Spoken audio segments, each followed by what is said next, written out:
Hi everyone, this is Harini. Welcome to my channel హర్నీస్ world. ఈరోజు వీడియోలో నేను చూపించబోయే రెసిపీ రాగి జావ. మేమైతే తాయిదా అంబలి అంటాం. రాగి జావను తాగడం వల్ల ఎన్నో ఆరోగ్య ప్రయోజనాలు ఉన్నాయి.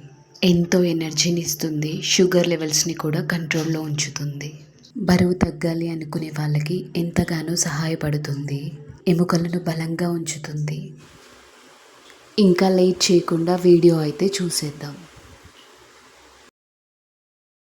నేను చేసే అంబలికి నాకు ఒక 3 స్పూన్స్ సరిపోతుంది. వారానికి సరిపడ రాగుల్ని నేను ఒకే రోజు మిక్సీ పట్టుకుంటాను. ఎప్పటికప్పుడు పట్టుకుంటేనే పిండి ఫ్రెష్గా ఉంటుంది. మిక్సీలో అయినా చాలా ఈజీగా పొడి అవుతుంది. అంబలిలోకి పిండి అంత మెత్తగా కాకపోయినా పర్లేదు, బాగానే ఉంటుంది. ముందుగా ఒక గిన్నె తీసుకొని అందులో 2 టేబుల్ స్పూన్ల బియ్యం వేసుకుందాం. బియ్యాన్ని క్లీన్గా వాష్ చేసుకుందాం. రేషన్ బియ్యం వేసుకుంటే ఇంకా హెల్తీగా ఉంటుంది అంటారు. అది అంతగా పాలిష్ చేయరు కదా. నా దగ్గర అయితే రేషన్ బియ్యం లేదు. బియ్యం 2 సార్లు క్లీన్గా వాష్ చేసుకున్న తర్వాత అందులో ఒక 3 చెంచాల రాగి పిండి వేసుకుందాం. నేను ఒక 3 స్పూన్స్ వరకు రాగి పిండి తీసుకున్నాను కదా. ఇందులో ఒక 5-6 మందికి అంబలి తయారు చేసుకోవచ్చు. ఇందులో వాటర్ వేసుకుంటూ ఉండలు లేకుండా మంచిగా మిక్స్ చేసుకోవాలి మొత్తం కూడా. నేను ఇప్పుడు మధ్యాహ్నం నానబెట్టుకుంటున్నాను అంబలికైతే పిండి. నైట్ కంటే మధ్యాహ్నమే నానబెట్టుకుంటే పుల్లగా అవుతుంది అంబలి. ఇప్పుడు మూత పెట్టుకొని మార్నింగ్ వరకు అలానే ఉంచుదాం. నేనైతే మార్నింగ్ అన్నం వండుకోవడానికి బియ్యం కడుక్కొని పక్కన పెట్టుకున్నా. నేను ఇప్పుడు చెప్తుంది మార్నింగ్ చేసుకునే ప్రాసెస్. ముందుగా అన్నం వండుకొని గంజిని పక్కకి తీసుకొని పెట్టుకోవాలి. మేమైతే అంబలిలో గంజి వాడుకుంటాం. ఇప్పుడు గిన్నె తీసుకొని అందులో 2 గ్లాసుల నీళ్లు వేసుకొని నీళ్ళని మరిగించుకుందాం. నేను గంజి వేసుకుంటా అన్నాను కదా, అందుకే నీళ్ళైతే 2 గ్లాసులే తీసుకున్నాను. ఇందులోనే ఉప్పు కూడా వేసుకొని మూత పెట్టుకొని మరిగించుకుందాం. మూత పెట్టుకుంటే తొందరగా మరిగిపోతుంది.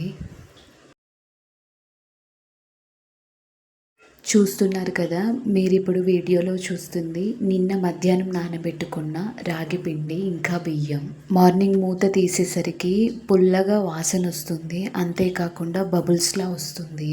అలా వస్తేనే అంబలి టేస్టీగా పుల్లగా అవుతుంది.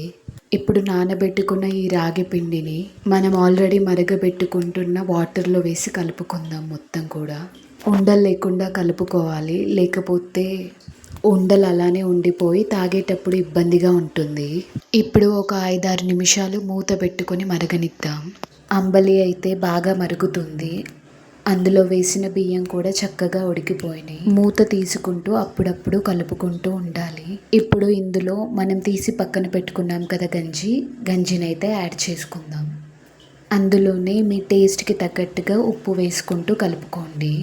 నేనైతే ఉప్పు తక్కువగా తింటాను, అందుకే నేనైతే తక్కువ వేసుకుంటున్నాను. ఇప్పుడు మళ్ళీ మూత పెట్టుకొని ఒక 5 నిమిషాలు మరగనిద్దాం.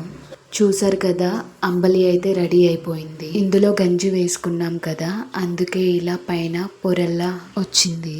ఇది పక్కకి తీసుకోవాల్సిన పని లేదు, అలానే కలుపుకోండి. తాయిదా అంబలి అయితే రెడీ అయిపోయింది. ఇది మార్నింగ్, ఆఫ్టర్నూన్ అండ్ ఈవినింగ్ ఎప్పుడైనా తీసుకోవచ్చు. పిల్లలు కూడా ఇష్టంగా తాగుతారు దీన్ని. ఇందులో ఆనియన్, పచ్చిమిర్చి ఇంకా కొత్తిమీర కూడా యాడ్ చేసుకుంటే చాలా బాగుంటుంది. నేను ప్రస్తుతానికి ఆనియన్ ఇంకా పచ్చిమిర్చి అయితే వేసుకుంటున్నా. తాయిదా అంబలి అయితే రెడీ అయిపోయింది. And please subscribe to my channel.